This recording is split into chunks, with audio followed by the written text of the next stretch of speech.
Next, from Springfield, the House Judiciary Committee meets to discuss criminal issues and increasing the enforcement of illegal gun sales. This runs about 25 minutes.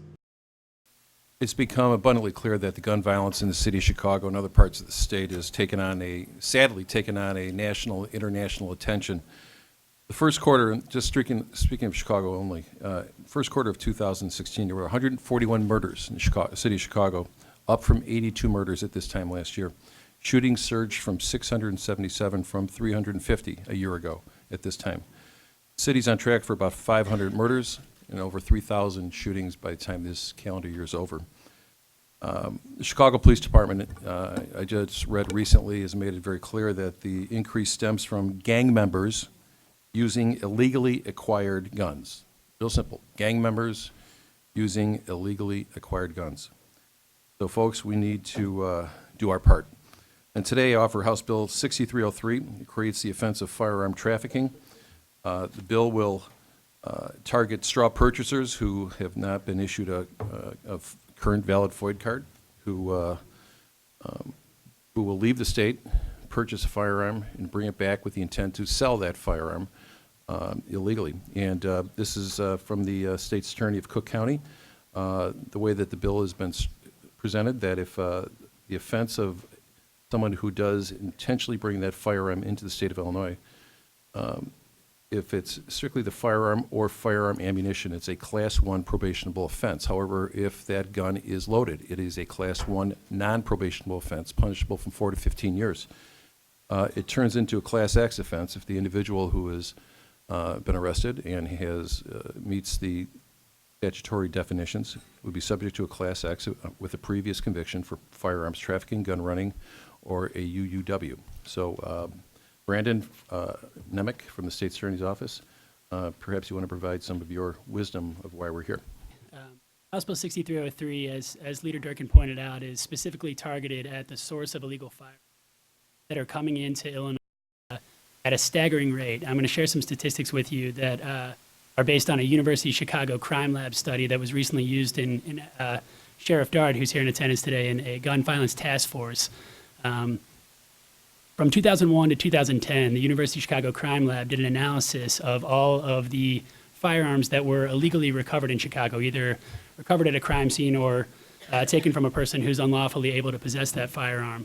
From 2001 to 2010, and throughout that entire period, more than half of the firearms recovered, more than half, came from out of state. In 2001, 11% of those firearms came from Indiana. And in 2010, 19.4% came from Indiana. So what we've seen is obviously a steady increase in the number of firearms that are coming from across the border. And the remaining, in 2010, for example, 40% of the firearms that were recovered at crime scenes came from Illinois. The other 60% came from other states, with 19% of those, again, coming from Indiana. And we saw a steady increase every single year from 2001 to 2010 of the number of firearms that were coming across the border illegally. And in addition to that statistic, what we saw was also an increase in what's called the time to crime of less than a year. That means from the point of sale to the time that the crime was either illegally recovered from a person who was unlawfully able to possess it or used in a crime, increased by about the same amount, from 11% all the way up to 23% over that 10-year span. So the trend there being that there are individuals in Illinois who are Illinois residents required to obtain a FOID card or unlawfully able to obtain a FOID card, who are going out of the state, bringing firearms back into Illinois for the purpose of selling them and using them. Ultimately, these firearms are ending up in crimes that are plaguing the streets of Chicago and the greater Cook County area with violence. Free to answer any questions, and thank you again for your time. Thank you, Mr. Nemec. Representative Sandak. Thank you, Mr. Chairman. Brandon, can you walk through some of those statistics, because they were daunting, and you went through them pretty quickly. Is Indiana the source, the predominant source of these straw purchases and or illegal guns? So if you look at a makeup of the states, it's a mix of Indiana is by and large the number one state where illegal guns are coming from, but throughout the Midwest and the Southland areas, you see a lot of illegal guns coming in. I'd say it looks like about if, 40 to 50% of the illegal firearms that are coming in are from the greater Midwest area and the South. And tell me how the legislation works, because it's intended to target these straw purchasers, correct? It's specifically intended to target an individual who tries to skirt the background check requirements and the FOID card requirements that we have here In our Illinois, state. and goes out of state, yes. So these are Illinois residents making these purchases in Indiana and other states? So the FOID, yeah, exactly, yeah. The FOID Act requires that in order to be required to obtain a FOID card, you have to be an Illinois resident. There are exemptions built into the FOID Act for the lawful transportation of firearms for non-residents, for hunters, for military that are traveling through the state, obviously for law enforcement and personnel, and the list goes on. Thank you. Thank you, Representative. Representative Mayfield. Okay, you keep referring to individuals without a FOID card that are trafficking guns. What about individuals with FOID cards that are trafficking guns? So this is to stem the flow of illegal firearms coming from out of state. I mean, we already do have penalties on the books for the unlawful delivery of a firearm, for what's called gun running, which is the unlawful delivery of multiple firearms. And that's whether you have a FOID card or whether you don't. This is to target somebody who's coming in from out of state, to sort of fix a gap in the law, to target somebody who's coming in from out of state with an intent to sell firearms, who leaves the state and comes back with them. Okay, but wouldn't, because I know several members of this committee and individuals that are here, they've had specific bills out there to address gun sales, saying that they have to be at a licensed gun shop and that type of thing. Why wouldn't we not piggyback on some of that or add some of that language into this particular bill so that we have more greater scrutiny? So those proposals would, I mean, we could debate the merits of those separately, but those proposals would deal with Illinois gun shops specifically. It Obviously deals that with being- people that carry guns, sell guns unlawfully. And we do have laws in the books already that address that, the unlawful delivery of a firearm, whether you have a FOID card or not. And that's more targeting the end seller. So it's an unlawful delivery if you're selling a firearm to Okay, a person and without a FOID card. Going back to this bill, it says unlawful sale, delivery, or transfer to specific people. So it's not just anybody, but to specific people. So if we're selling to gang members, then it's against the law. But if I sell to another individual, then it's okay, because this bill is very specific in who you cannot sell to, as opposed to being very broad and saying you just can't sell a gun illegally to anyone. So I think that should be addressed. Actually, Representative, what the bill does is it targets the seller, not the buyer. And No. it targets their illegal intent to But sell a firearm. only if they sell to specific individuals. I'm reading what the bill says here. Could you point out what line in the bill? I'm looking at the act right now. I don't see anything about referencing specific individuals or person, any other person. Representative, it does say for the purpose of sale, delivery, or transfer of a firearm or firearm ammunition to any other person. So it is very broad in its application to the end seller. Okay, thank you for that clarification.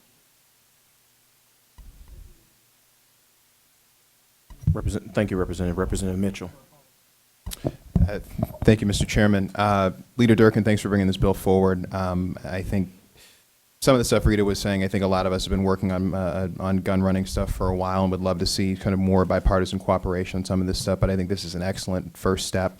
I think it shows your care for what's happening in the city of Chicago. I'd love to be added as chief co-sponsor. I think that's Well, it's only Democrats who are co-sponsoring the bill, so, I mean, jump in, guys. The water's warm, okay?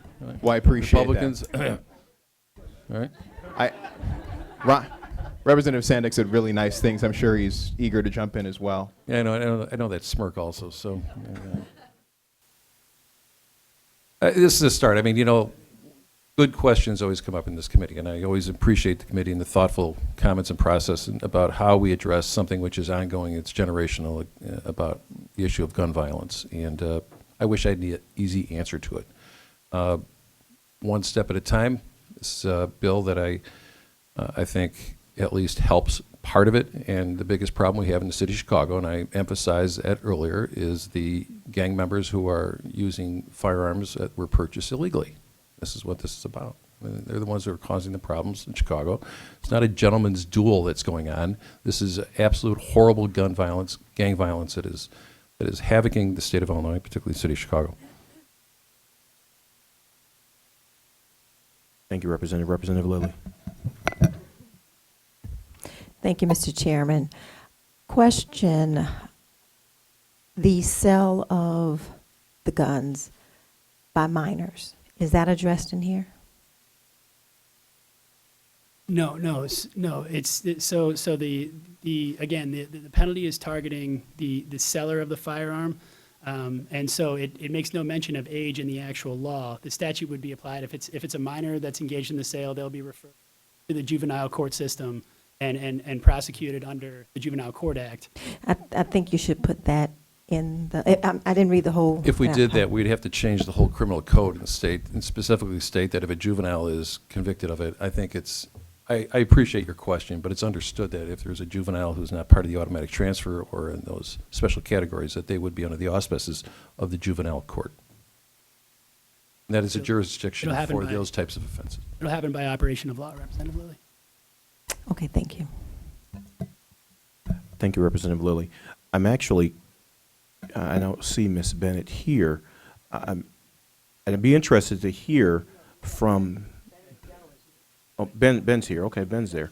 I'd be interested to hear from the ACLU their opposition to the bill.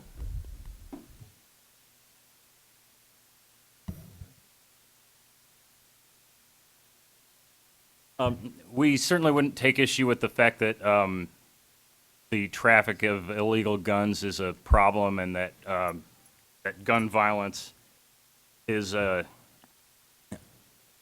fueled by those illegal guns. I think some of our concerns are the length of the prison sentences and the Ben, would you state your name for the record, please? excuse me, Ben Riddell, American Civil Liberties Union of Illinois. This bill authorizes some pretty lengthy prison sentences for while violence happens with guns, the sale of a gun itself is not a violent offense, and somebody could be looking at a 20-year prison sentence on a first offense for that. So it's the length of the prison sentence. Firearm that's loaded, which is sold, which is purchased illegally, brought back within a straw purchase, brought back to be sold in the state of Illinois, is for one purpose. So I would, Ben, I would disagree. Former staffer that worked for me for a few years. Thank you. I would just, again, Always good to have a family be reunion measured, here. We bring people together here in the Judiciary Criminal Law Committee. Minority Spokesperson Cabello. Thank you, Mr. Chairman. Always better, Representative Flowers, always better. Ben, we all have respect for you, but I just don't think that comment has any type of merit to it. A weapon that can do the type of damage that it could do. I don't think that was maybe appropriate. So, Leader Durkin, if you could add me, I'll step out in that warm water and add me as a absolutely. Thank you. Thank you, Representative Cabello. Representative Sandak, for a second time. Obviously, for the record, it's ironic to see Mr. Rubel here on the side of the ACLU when he used to work for the leader. But it's great to see you, Ben. You're always welcome here. You've always added perspective, even when you stood right here. We've done better now, though, in case you haven't noticed.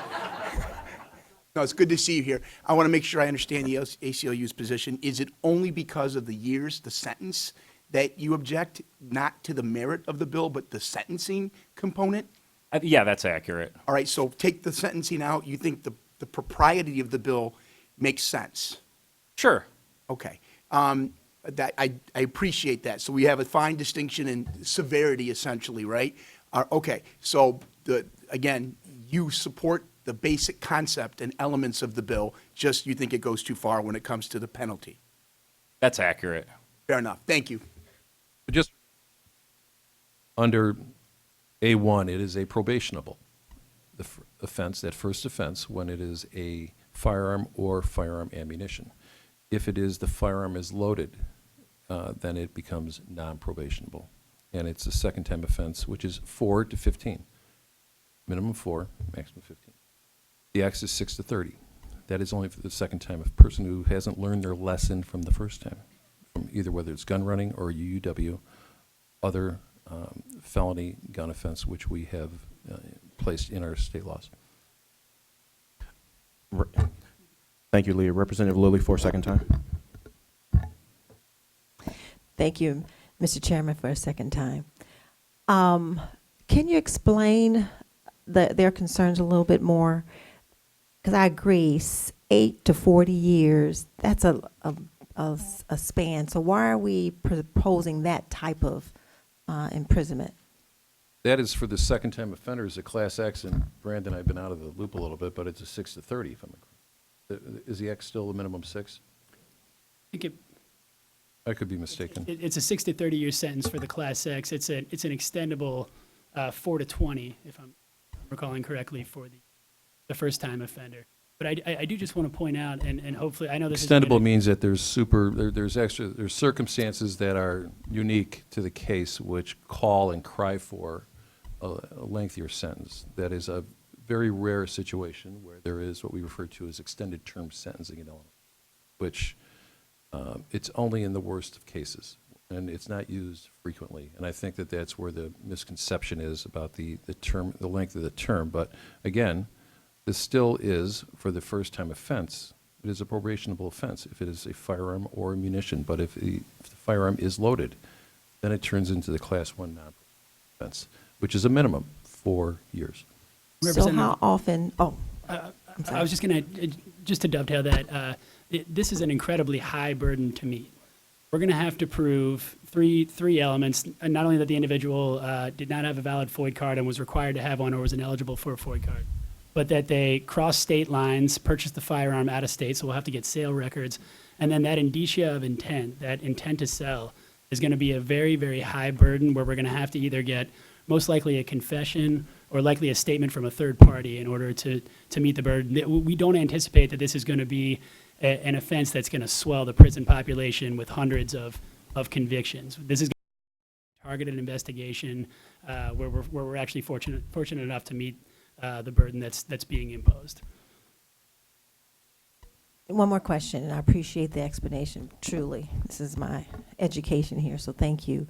How frequent that second offense has occurred in the history of gun running when they are trafficking with a loaded gun? Again, it's a very limited basis now when we can secure a conviction on a gun running offense where somebody's bringing multiple firearms and we actually are able to oversee a delivery take place. So we again don't anticipate this to be a crime that we see people coming back multiple times, for example, and getting that second conviction. And the idea with the strong penalty, again, we're trying to deter the stem of firearms coming in. And you know, while the research has shown that, you know, the effect upon a prisoner is substantial when they're incarcerated for a long time, there can be a deterrent effect when we do impose the law effectively and stringently, and, you know, usually by word of mouth, that type of behavior is not only illegal but will be punished severely. Representative Mayfield for a second time. Thank you, Representative Lilly. I just have one question, and it's with the word mandatory. I see this as taking discretion from the judges. Why? Well, we're also giving them discretion if we're saying a mandatory, and a second if it's a firearm that has ammunition within it.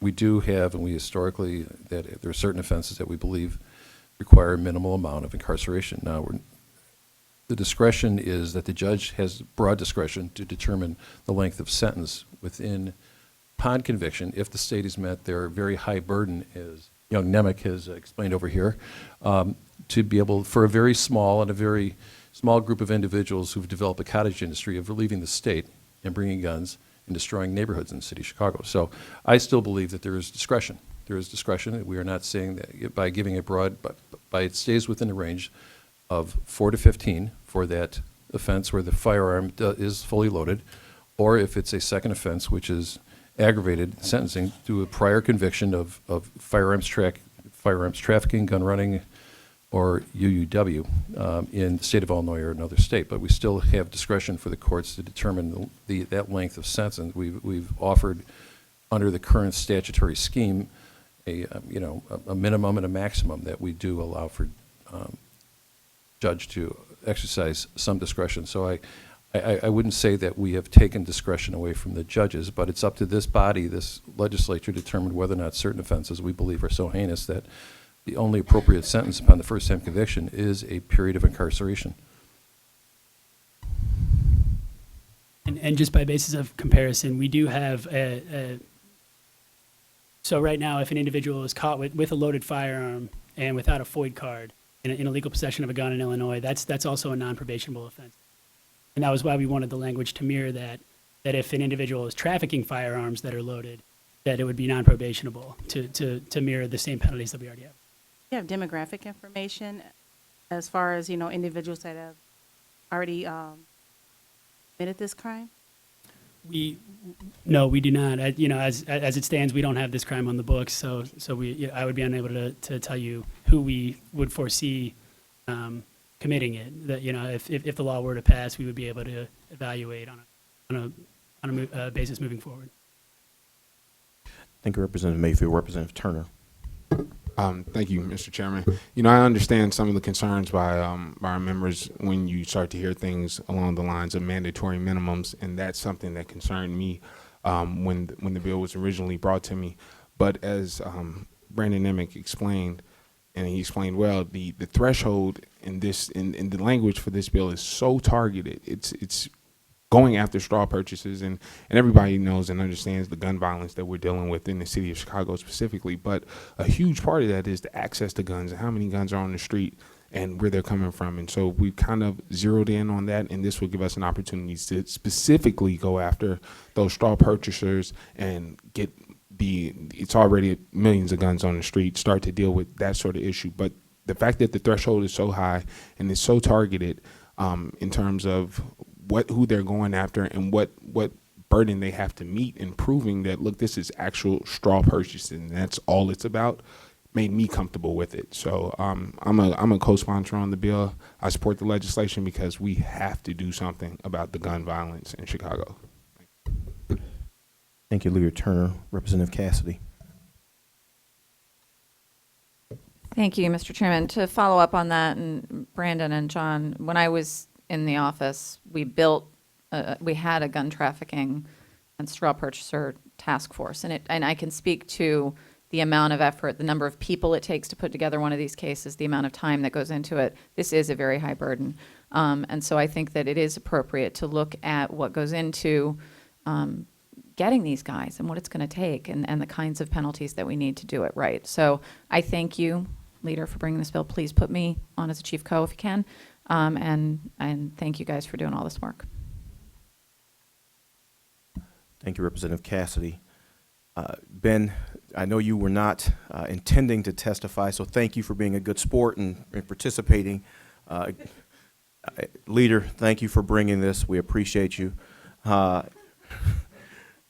Minority spokesperson.